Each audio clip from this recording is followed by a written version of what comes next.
Við hefjum dagskrá þessa laugardagskvölds á léttunótunum og byrjum á að skipta yfir til Gísla Marteins sem fær til sinn gesti í sjónvarpssal.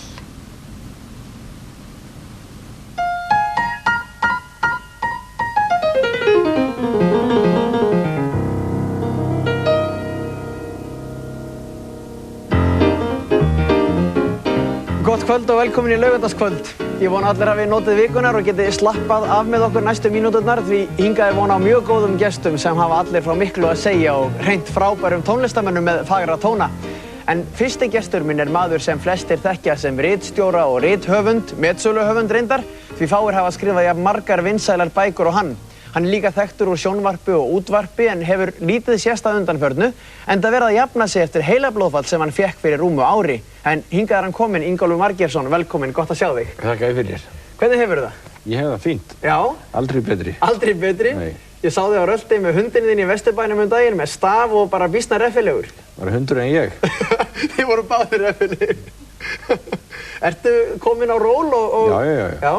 Var í góðu gengi? Já, þetta er náttúrulega langur bati og gerist hægt en það er alltaf bati á hverjum degi og ég stefni ótrúður áfram. Já. Eftir 10 ár verið sennilega ennþá skárri en núna, ég veit ekki, sko. Jú, þú verður betri með hverjum deginum. En segðu okkur svolítið frá því hvað gerðist, aðeins svona... Já, það var nú svolítið svona óvenjulegt. Við eigum hérna sumarhús í Hrísey og ég var þarna fyrir norðan og var að skrifa bók og var einn. En nema þessi frægi hundur minn. Já, Ólífer. Já, Ólífer, við vorum tveir saman. Já. Og ég er akkurat að slá inn endapunktinn á handritið og hringi suður og tala við minn forleggjara og segi, jæja, nú er ég búinn að slá endapunktinn inn. Og við fórum að tala svona um útgáfutíma og prentun og þetta allt saman sem hann þarf að fara í gegnum. Og þegar ég er að tala við hann, þá allt í einu finn ég bara get ekki sagt R. Ég er svona þvoglilegur. Og þetta var, sko, ég var að skrifa þarna síðara bindið að sögu AA-samtakana. Þetta var formaður útgáfanefndar sem ég var að tala við. Og hljómaður svo drukkinn maður. Ég var svo döðdrukkinn maður og það var mjög óheppilegt við þessar aðstæður. Svo ég spurði hvort ég mætti hringja hann strax aftur. Og kona mín er læknir, svo ég hringdi nú í hana í mildtíðinni. Og náði henni í gemsanum upp í Borgarspítala, hún var á einhverjum fundi með öðrum læknum. Og ég segi svona við hana svolítið kærulaus, jæja elskan, nú er ég búinn að fá heilablóðfall. Ég er búinn að missa röddina, ég get ekki tala, búinn að missa málið.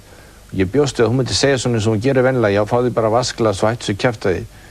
Því alltaf þegar ég ligg sko bannalegun eða í fjörbrotunum, þá fæ ég þessa setningu, góði hættu þessu væli og ef þú vilt sjá veikt fólk að komdu með mér í vinnuna. Já, einmitt. Svo ég bjóst við að fá svona setningu, en þessi stað þá fór hún að hágráta og fór að segja hvað hann elskaði mikið og ég sagði, já, fjárinn sjálfum að ég skildi aldrei vera að fá heilablóðfall. Og brá náttúrulega rosalega mikið og var ofsalega hræddur. Og heyrði hún þetta bara á mælið þínu? Hún heyrði það á mælið mínu og hún heyrði það líka á hundinu sem vældi og grenjaði í bakgrunum. Já. Og hérna, ég skil núna akkur var svona hrædd vegna þess að síðan meir þá fekk ég að vita það að 80% af þeim sem að látast við heilablóðfall gera það á fyrstu mínútunum. Þannig að hún hélt náttúrulega ég væri bara að geispa á gólfinu þarna. En það sem gerðist var að hún sagði, vertu bara rólegur, ég skal ræsa allt út. Hringdi mér rétt og eftir og sagði, já, nú er ég búinn að hringja 112 og þeir eru á leiðinu og þetta þarf að náttúrulega ferjaði yfir Orkuströnd þar sem að býður læknir frá Dalvík með sjúkrabíl og þú voru keyrður til Akureyrar og bara vertu slappur eða afslappaður bara og taktu þér rólega. Ég er líka búinn að hringja í prestinn í Hrísi og hún hafði kona, sko. Hún fyrir að koma og svona verður svona kompani fyrir þig til að þú voru sóttur og svo skömmu síðan kom presturinn indæliskona og settist hjá mér á rúmstokkinn og sagði, er eitthvað sem ég get gert fyrir þig og ég vissi það nú ekki alveg og hún segir, viltu ég biðja fyrir þér? Og þá var eina sem kom að biðja svona mér, ég sagði, já, biðtu til Guðs að ég kom ekki í dag. Og hún gerði það og það var einhver furðulegasta bæn sem ég átti hann heyrt, en hún virkaði greinilega. Já. En svo fyrir ég hugsa eftir og þetta var nú óheppileg setning sem ég sagði því að ef ég gat alltaf að Guð hann geta tekið það þannig að hann ekki tekið á móti mér en sendt mér niður í staðinn. En hérna... Það er gott að þú ekki glatað húmórnum í þessu. En ég fór á hvorugan staðinn og lifði áfram hann í rúminu. Já. Einu svo spjöllum við bara saman og þú ert með fullri meðvitund allan tíman? Allan tíman. Og svo kom hún strákarnir hérna frá björgunarsveitinni og hentu mér upp á einhver trukk og ég var keyrður í ferju og ferjaður yfir og þar beið læknir frá Dalvík og við fórum í þessum sjúkrabíl inn til Akureyrar og þar var tekin af mér röntgenmynd og læknirinn sögðu við mig þar, það er svo mikið blóð komið hérna inn á þig að voru svo mikið þrýstingur að við verðum að gera aðgerð og hleypa blóðin út. En það gerum við fyrir sunnan, ekki hér. Við höfum ekki græjur og skurðstofur í það eða eitthvað slíkt.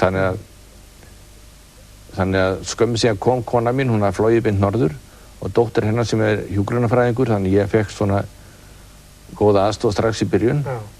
Og þær flugu með mig suður í þessari sjúkraflugvél sem kona mín sagði síðar að hafi verið eins og bara svona lítið sjúkrahús því að þarna voru þær tvær og svo voru náttúrulega sjúkralismennir, hann flutningamennir og svo voru tveir læknar og annar var sko svæfingarlæknirinn og alla græjur og tæki og allt saman og ég var svæfður hérna fyrir norðan og mundi ekkert eftir það fyrir en bara rúmlega viku seinna þegar ég vaknaði upp á öndunarvél fyrir sunnan.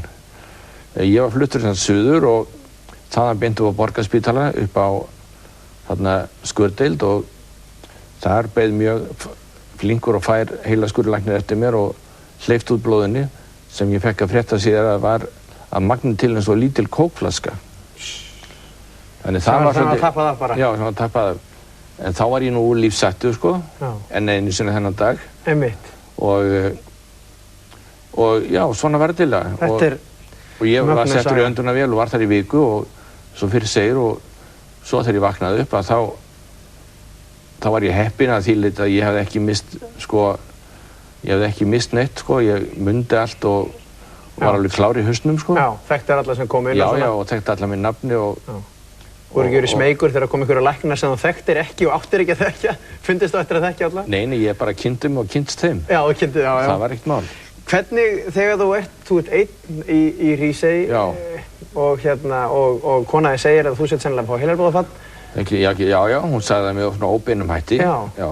Hvernig leið þér? Ég var alveg skítræddur. Já, ég var það og svona fór að hugsa sko, er lífsveislan búinn? Er þetta allt búinn núna? Já. Og svo fannst mér einhvern veginn að ég að gera einhvað. Ég nú svo aktífur maður sko, ég get ekki bara leið þarna og drepist, ég að gera einhvað til að ná heilsun aftur. Já. Svo ég svo bjánið sko, rauk út, hendi mér á hjólið og hjólaði í þorp til að kaupa í kvöldmati.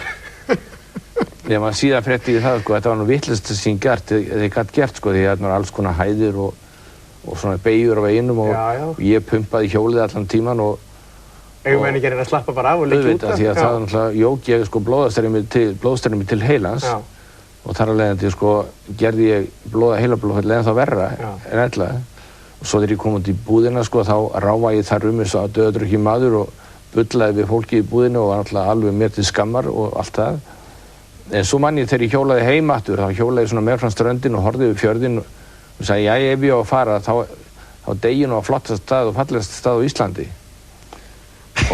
en ég gerði þetta ekki, Guð vildi ekki fá mig hennan dag og svo í baðanum svo að þetta endaði allt þarna upp á Borgarspítala og svo hóf ég bara mína endurhæfingu rétt skömmu síðar og komst heim svo eftir 9 mánuði og komst hérna labbandi inn og ert komin á fætur í orðsins fyllstu merkingu? Nei, við erum svo gamli kunningjar, ég gæti ekki satt nei við að koma hingað. Nei, það var mjög gott að fá þig og líka gott að sjá hvað þú hefur braggast vel. Já, þakka fyrir, við spilum nú tennis í gamla daga sem mannskildi. Jú, ég man það vel. Nú held ég að þú getur unnið mig, sko. Já, það væri tækifærið núna fyrir mig. Nú tækifærið, sko. En ég veit þú ert að skrifa þessa sögu þína. Já, mér fannst þetta svo merkileg lífsreynsla. Ég hélt kannski að þetta getur hjálpað einhverjum að fara í gegnum þetta og að það að fá heilablóðfall ekki sama og dauðadómur. Þannig að ég byrjaði að skrifa þetta og að skrifa þessa lífsreynslu sögu mína núna. En það verður ekki útgáfa henni fyrir næstu jól, sko, að segja jólin 2003. En þessi þörf að skrifa þetta, hún hlýtur að koma líka af því að þú kannski sérð hlutina svolítið í öðru ljósi. Þú ert ritstjóri og rithöfundur og eins og kannski hæfir þeirri stétt oft svona með beittan og oft svona svartan og kaldhæðinn húmor.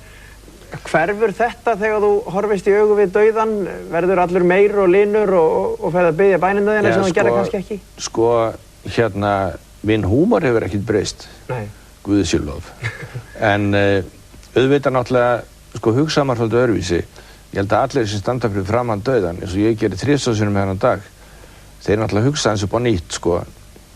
Býtu, af hverju dó ég ekki? Það var fyrsta spurningin sem spurði sjálf mig, af hverju fekk ég að lifa hérna, ef mér ætlaði einhvað hlutverk annað það sem ég hef útfyllt nú þegar.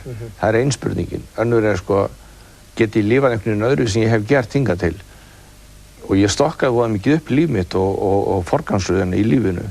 Allt í hennu skiptu hlutir miklu meira máli fyrir mig en áður og aðrir hlutir sem skiptu miklu máli áður skiptu minni máli. Stress og einhver fram og svona skiptir allt í hennu engu máli þegar þú stendur fram á döðan. Fjölskylda og vínir skipta miklu meiri máli en áður og svo framvegis. Þannig að auðvitað raði ég upp á nýtt og já, ég fór að hugsa trúmál upp á nýtt líka. Ég hef alltaf verið svona mikið efasemdamaður og ég man einn prestur, vinur minn sem kom í heimsókn til mér, hann Örn Bárður í Neskirkju. Hann horfði á mig og var að spyrja mig trúna og ég var eitthvað svona ennþá velsu fyrir mér. Og þá sagði hann, já, ertu ennþá að velta fyrir váfanum og efanum? Og ég samtlaði, já, auðvitað er ég að því. Og hann sagði, já, ég gerði það líka, en svo bara fór ég alltaf að trúa. Og það gerist í raun og veru mig að trúin kom til mín svona nokkru vikum síðar, eða mánuðum síðar. Og ég hugsa sko að, þú veist nú hvernig læknar eru sko, þeir geta aldrei gefið mann neinn svona klár svör. Og maður velti stundu fyrir akkur sem enna í námi í 15 ár og í reynslu í 20 ár til þess að eins að geta sagt ég veit það ekki. Og hérna, ég fekk voða mikið svona svör sko sem ég lá og ég var að spyrja mitt og þetta þeir svo ég veit það ekki, það getur bara, það verður bara komið ljós og framan. Og þá stendur maður alltaf svona á opnu svæði bara sko. Þetta var læknandi veit ekki hver veit það þá.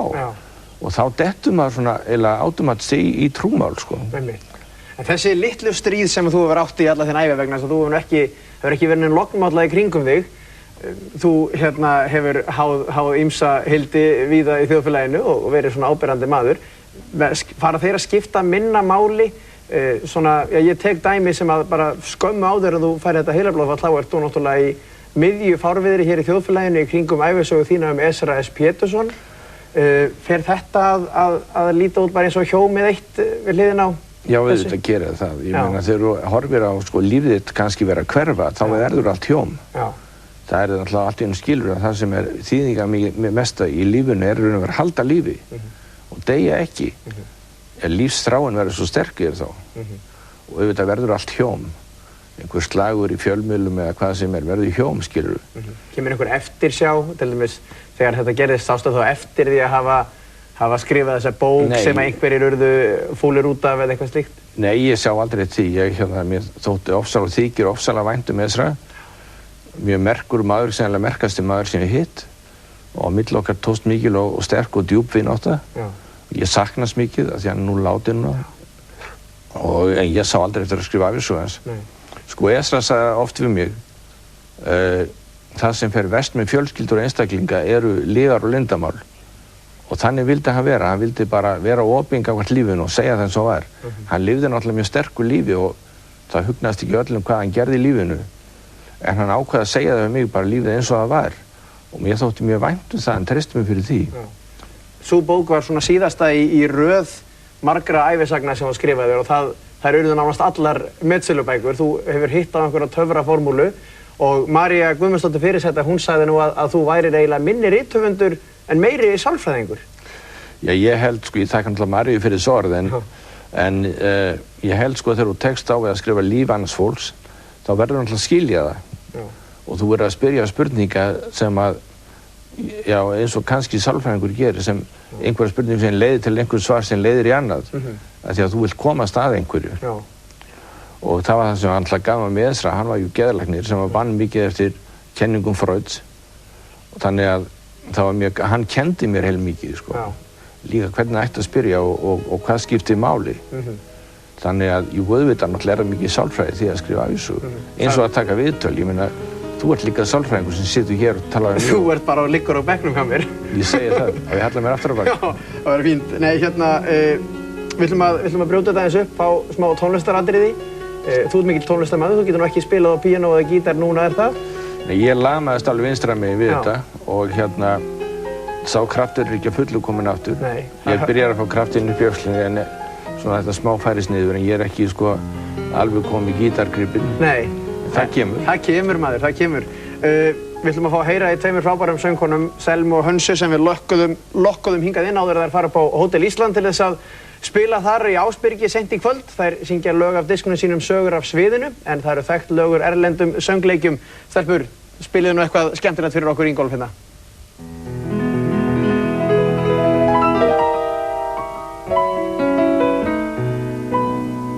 I'm nothing special, in fact, I'm a bit of a bore. Yes, you are. If I tell a joke, you've probably heard it before. But I have a talent, a wonderful thing, 'cause everyone listens when I start to sing. I'm so grateful and proud. All I want is to sing it out loud. So I say thank you for the music, the songs I'm singing. Thanks for all the joy they are bringing. Who can live without it? I ask in all honesty. What would life be without a song or dance? What are we? So I say thank you for the music, for giving it to me.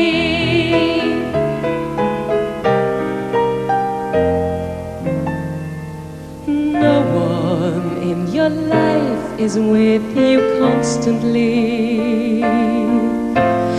No one is completely on your side. And though I move my world to be with him, still the gap between us is too wide. Looking back, I could have made it differently. Learned about the man before I fell. But I was never so much younger then. Now at least I know him well. Wasn't it good? Oh, so good. Wasn't he fine? So fine. Isn't it madness? He can be mine. Didn't I know how it would go if I knew from the start? Why am I falling apart? Wasn't it fine? Wasn't it fine? Isn't it madness? He can be mine. But in the end, he needs a little bit more than me more. Security, his fantasy, and freedom. I know him so well. It took some time to understand him. Ooh, I know him so well.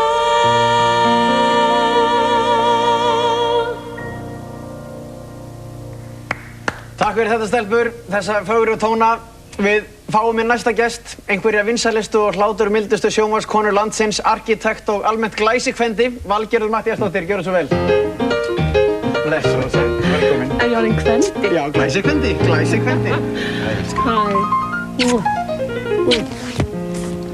Blessuð og sæl. Gaman að vera hérna hjá okkur. Já, gaman að fá þig. Takk. Ertu ekki hress og kát? Jú, Já.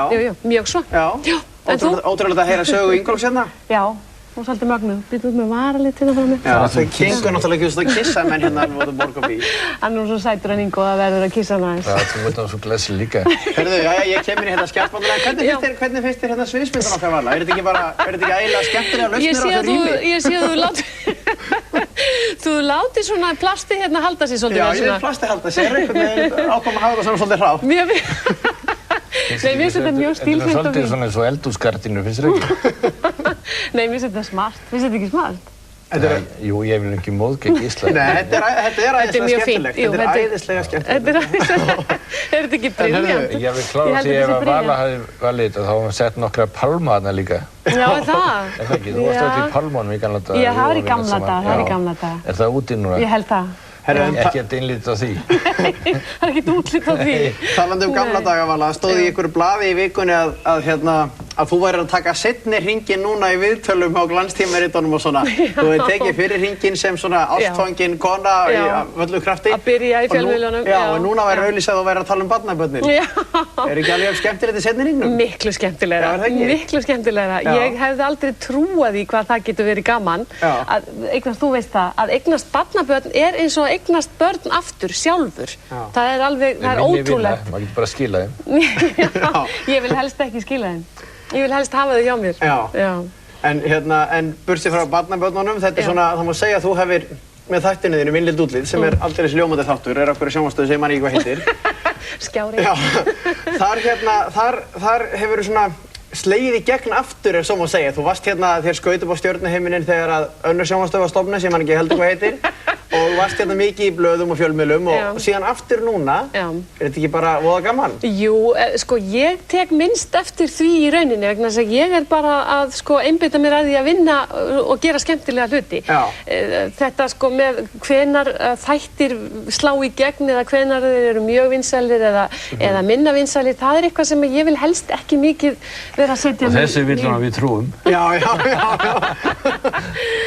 Nei, sko, þetta er alveg heilagur sannleikur vegna þess að ef þú ætlar að fara að reyna sko að fylgjast með því eitthvað og stressa þig á því, þá er það bara svo mikið álag, það borgar sig ekki. En Vala sem tók fyrir hringinn á fjölmiðlunum og Vala sem er núna að taka seinni hringinn, þetta er ekki alveg sama manneskjan. Nei, þetta eru alveg tvær ólíkar konur, sko. Í fyrir hringnum varstu mikið sko með engalífið á forsíðunum. Já, en veistu það var ástæða fyrir því þá, veistu, við erum svo fljót að gleyma vegna þess að þegar við byrjum á Stöð 2, á þeim tíma var allt svo ofboðslega formfast og þungt og alvarlegt. Það þorði enginn að segja neitt í hvorki viðtölum eða viðtalsbókum eða neinu eins og í dag. Og ég var bara að reyna að vera einn af þeim fyrstu til þess að brjóta niður þá múra. Ég var að koma frá útlöndum og hafði lesið viðtöl þar sem að ég fékk sko innblástur, hvatningu og það víkkaði minn sjóndeildarhring að heyra, eða ekki heyra, heldur sem sagt lesa sko upplifun fólks á öllum mögulegu sem tengist tilfinningum og svona einhverju sem að mér fannst skipta máli. Ástarsorgum, skilurðu. Og við vorum bara, þú veist, nokkur af þeim fyrstu sem byrjuðum á því hér og fengum þar að leiðandi stimpilinn sko í opinskáðu sem þóttu nú stundum ekkert mjög fín á þeim tíma, en svo bara breytist þetta og í dag er ekkert lengur talað um opinská viðtöl, þau eru ekki til lengur. Það eru bara einlæg opin viðtöl, það sem að fólk er bara að segja eitthvað svona sem að snertir það. Hispurslaus. En hvað, þú ég ætla ekki alveg að sleppa þér á þessu vegna þess að sko, núna ertu einhvern veginn, þú hefur þroskast auðvitað á þessum tíma.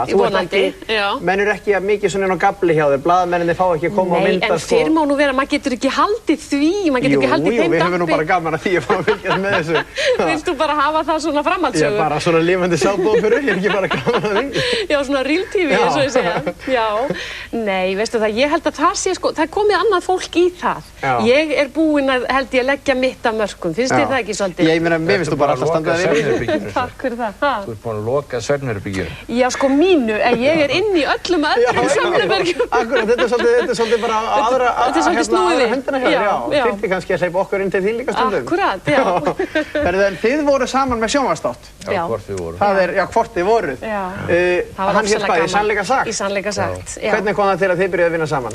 Ég bara valdi hann með mér af því að hann er náttúrulega einn af okkar bestu sjónvars og útvars og fjölmiðlamönnum, Ég hef ekki mikið verið í sjónvarpi þegar þú gómaði mig, sko. Nei, að vísu, en ég vissi bara hverju þú bjóst yfir, skilja, enda var hann flottur. Þetta var, hún er glögg, hún var alveg, sko. Ég held að það sé eitt af því fáa sem ég er alveg örugg með að ég kunni, það er að velja fína, flotta menn með mér. Ok, við förum betur í það eftir. Þú ert komið svo unga menn núna, við ættum ekki séns að vinna saman meira. Jú, býttu bara. Ég þurfti að setja upp í snuð núna til að vera við hliðina. Það fyrst Ingo og svo Artur Björgvin og svo Friðrik Væsabel. Já, Þórhallur Gunnarsson, Fjalar. Hvar nærði þessi ungu menn alls þar? Heyrðu, ég skal segja það á eftir bara. En við ætlum að sjá nefnilega einslag úr þessum þætti, en ég hélt satt að segja að þetta væri sko ennþá hallærislegra heldur en þetta var, en þetta var bara allt í lagi, við skulum kíkja á það samt. Já. Í kvöld ætlum við að bjóða ykkur upp á framhjáhald. Í beinni útsendingu. Gott kvöld og velkomin í þáttinn í Sannleika sagt. Og við ætlum að reyna að gera þetta þannig að nálgast umræðuefnið á einlægan hátt, á ekki endilega mjög opinskáan hátt eins og það er kallað, sko, þannig orðið svona klysja, en samt að reyna að hafa þetta þannig að það sé einlægt og menn sé að tala hér eitthvað sem snertir þeirra tilfinningar og svona snertir aðeins hjarta. Þetta er djörf tilraun ekki sagt í sjónvarpi á Íslandi? Já, við skulum vona það. Já. En við viljum samt taka fram að þetta er ekki vandamálaþáttur. Nei, og þetta er ekki hasarþáttur heldur. Við erum að tala fólk í nútíma þjóðfélagi, hvernig það hefur að tilfinningar þess og líf. Ekki vandamálaþáttur, en spennandi, héðan í kvöld. Ingo, verður þetta tímamóta þáttur hjá okkur í kvöld? Já. Nei. Nú. Já, ekki vandamálaþáttur en Ingo fyrir harðsvíraðan ritstjóra á Alþýðublaðinu og Helgapóstinu sem hefur svifist einskis. Þú hlýtur að kokgleypa stoltinu til þess að geta allt í einu verið Oprah Winfrey að fjalla þunglindi eða eitthvað. Nei. Við völum mér við hlið, þá gæti ég allt. Þú sást líka hvað vorum sammála í lokin. Ég sá alveg rosalega. Já, en við vorum nú mjög samstillt. Við vorum það og unnum mjög vel saman. Og svakalega vorum við nú sætin. Sástu greiðslun og góð. Já, þetta var voða fínt. En ég var bara maur þegar þetta var, rétt svona náði upp í sjónvarpið til þess að horfa, já. Var alltaf komin úr þúvinni, En þetta er samt, ég hélt þetta var ennþá hallærislegra, en þetta var bara svona milli hallærislegt. Milli hallærislegt? Já, sáu ekki alltaf til sviðsmyndinu og svona. Sko, þú þarft eiginlega að skoða þessar þætti, þetta voru tímamót. Já, þetta voru fínir þættir hjá okkur, Við skulum koma og skoða þeir til 10 ára. Nei, ég meina það verður að hallærislegt í tímanum. Allar hann og mókar í beinni útsendingu. Nei, svona þetta bara hlutinir, ég meina eins og þeirra Stöð 2 byrjaði, það var allt útlitið þar sem þú hannaður og var það flottasta á þeim tíma. Það er náttúrulega dálítið lummulegt núna. Ertu ekki, þið eru sammála því það er ekki? Jú, þú erum við sömu baklít og Stöð 2 með. Já, Vala hann að þetta. Blágræn. Já, en maður sér það þessu myndbandi að þú hefur verið með þennan léttleikandi, hláturmilda stíl sem að þú ert með. Það kannski er engin stíl, þetta er kannski bara í blóðbori. Já, veistu, ég ræð ekkert við þetta og ég er búin að reyna, ég skal segja þér, ég er búin að reyna að dempa þetta nokkrum sinnum í gegnum tíðina og það byrjaði, ég veit ekki, þetta er sko, á Íslandi er sko, já, sérstaklega þegar við vorum að byrja á Stöð 2 þá var þetta mjög sérkennilegt og þótti ekki alveg svona eins og það átti að vera, sko, því það RÚV var mjög þunglamalegt og alvarlegt og stíft, sko, svo komum við þarna og hlóum og gerðum grín og svona. Þessi manneskja bara brosir. Já, og hlær og flissar, sko. Í dag þykir þetta bara eðlilegt. En Íslendingar eru svolítið alvarlegri. Þú varst ekki svo fyrsta sem hlóst í ljósvakamiðl. Nei. Edda Andrés sem hefur nú verið þullur á Stöð 2. Já, það var í útvarpinu. Það var í útvarpinu og hún hló alveg svakalega og smitaði alla þjóðina. Já, akkurat. Og það þótti ekki parfínt þá. Nei, það er nefnilega það sem er, sko. En málið er það að þú verður bara í raun að vera þú sjálfur. Ég strax í gagnfræðaskóla, þá reyndi ég og gerði eina heiðarlega tilraun, tók nokkra daga sem ég ætlaði að vera þögul. Ég ætlaði bara að þegja og vera svona þessi alvarlega gáfaða týpa. Þú veist, sem að mér fannst alltaf svo flott. En það bara sprakk náttúrulega eftir 2 daga. Og þú hefur alltaf bara verið svona hlæjandi og brosandi og... Já, ég meina, ég á auðvitað mínar, sko, svona blues tíma, sko. Já, segðu okkur aðeins frá þeim. Höfum við tíma til þess? Þegar ég var komin í sálfræðistemninga. Já, nei, er þetta opinskátt? Hispurslaust. Þetta er svo hispurslaust. Heyrðu, að því þetta er svo hispurslaust, þá ætla ég að fá hérna einn gest í viðbót hérna inn. Svona rétt undir lokin og hann ætlar að taka fyrir okkur lagi líka en svona fyrst fá hann hérna inn. Maður sem hefur gefið út hljómplötur nánast hverju ári í 20 ár og algjörlega óvænt og aftan á okkur er að núna gefa út plötu sem gagnrýnendur segja kunna vera hans besta plata frá upphafi. Baby Mortens, gjörðu svo vel. Blessaður og blessaður. Blessaður, velkomin. Gott að sjá þig. Ekki óvænt þetta. Við tökumst bara í hendur. Já, ég nú alveg til í að kissa þig. Ekki málið. Verðu velkomin og til hamingju með plötuna. Takk fyrir. Þetta þykir einhver mikið snilld og ég er búinn að hlusta á þetta sjálfur og hún er alveg frábær. Það þykir mér líka. Þetta er æðisleg plata. Þú komst til mín í viðtal fyrir svona nokkrum mánuðum eða kannski ári síðan og varst á rosalega reiður með myndband sem að sjokkeraði alla rasisma og svo læðist þú aftan á okkur með svona ljúfa plötu sem að smýgur inn í hjartað. Já, ég á nú þetta til, en þetta er nú líka kannski, þessi plata er svona í rauninni óður mynd til þess hvað er gaman að vera til, hvað það er stórkostlegt að vakna með sömu konu, heyrið þetta, sömu konu á morgnana, börnin sín, vera í lagi, vera edrú, ég meina, þetta er bara stórkostlegt líf. Já. Þú talar nú vel að stundum að því ég var að tala hérna við Ingo heilablóðfællið sem hann fekk og hvernig hann svona upplifir lífið á annan hátt eftir að hann náði sér að því. Já. Þú talar stundum þannig þó að þú hefur ekki fengið heilablóðfall, bara við það að fara í meðferð eða eitthvað? Já, ég er búinn að missa 16 vini og kunningja frá 1980. Ég fekk hjartastopp þegar ég var 22 ára gamall af ómikilli kókneyslu og það er ekki sjálfgefið að vera til. Það er ekki sjálfgefið að vakna í lagi á morgnana. Það er ekki sjálfgefið. Við eigum að taka hverjum degi fagnandi og vera þakklátt fyrir það að eiga vini, eiga börn. Og það er það sem skiptir máli. Það er eiginkonan, það eru vinirnir, það eru manns nánustu, allt annað eru auka hlutverkar í lífi manns. Já, þessi þáttu verður gefin út á sölumyndbandi. Það verður sjálfshjálpar hillunni í málamenningu. Þetta er það.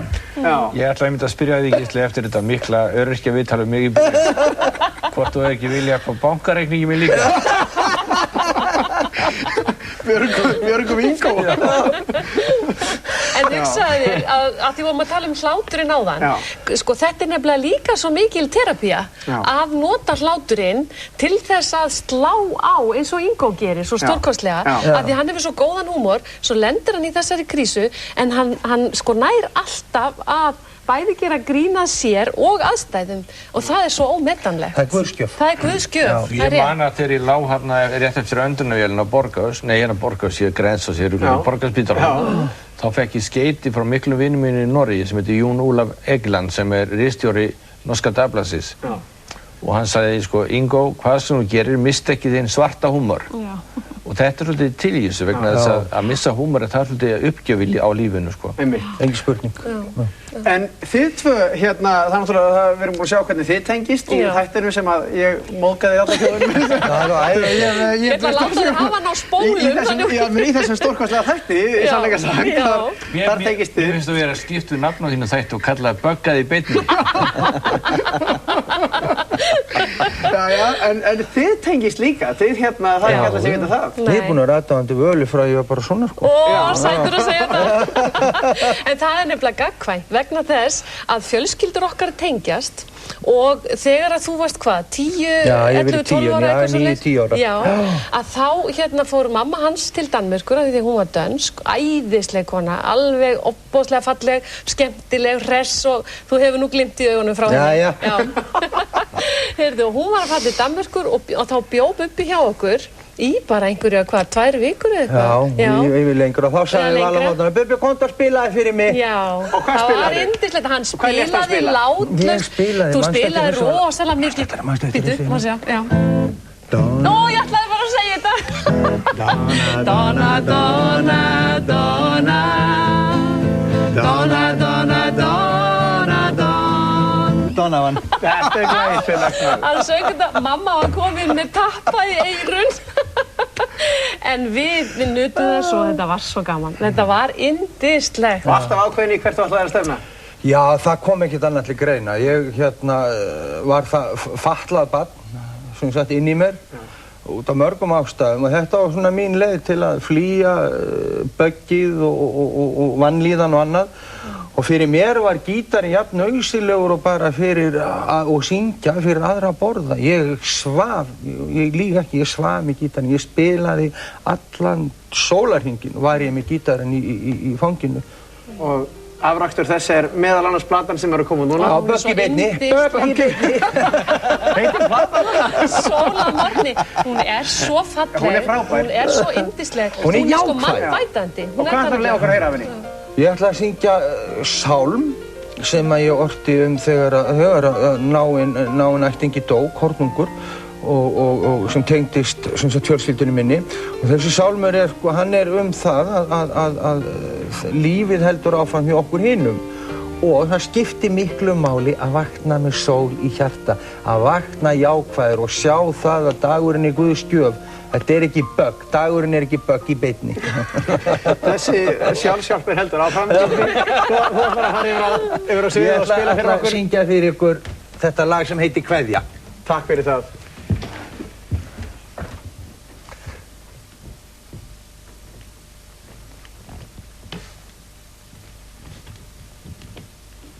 Alltaf nýjir stólar, Gísli, alltaf nýjir stólar þegar ég kem að spila.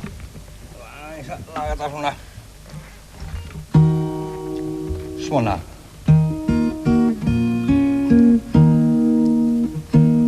Þar sem englarnir syngja sefur þú, sefur í djúpinu væra. Við hin sem lifum í trú, að ljósið bjarta skæra. Vekki þig með sól að morgni, vekki þig með sól að morgni. Drottinn minn faðir lífsins ljós, lát ná þína skína svo blíða. Minn styrkur þú minn lífsins rós, tak burt minn myrka kvíða. Þú vekur hann með sól að morgni, þú vekur hann með sól að morgni.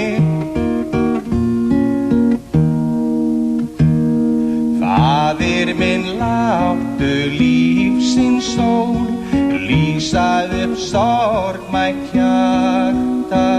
Hjá þér ég finn frið og skjól, láttu svo ljósið þitt hjarta. Vekja hann með sól að morgni, vekja hann með sól að morgni.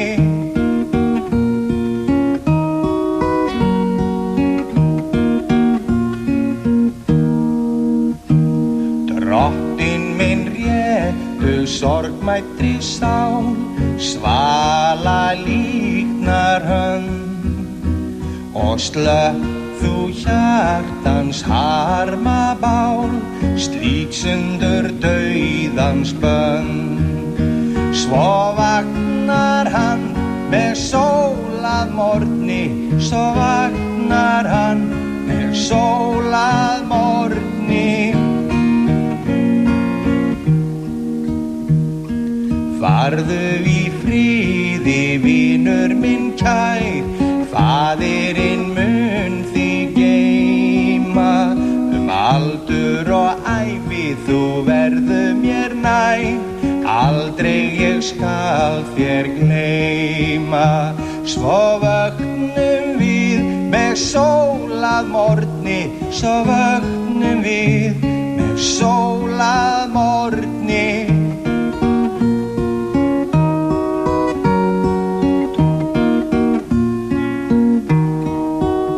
Svo vöknum við með sól að morgni, svo vöknum við með sól að morgni.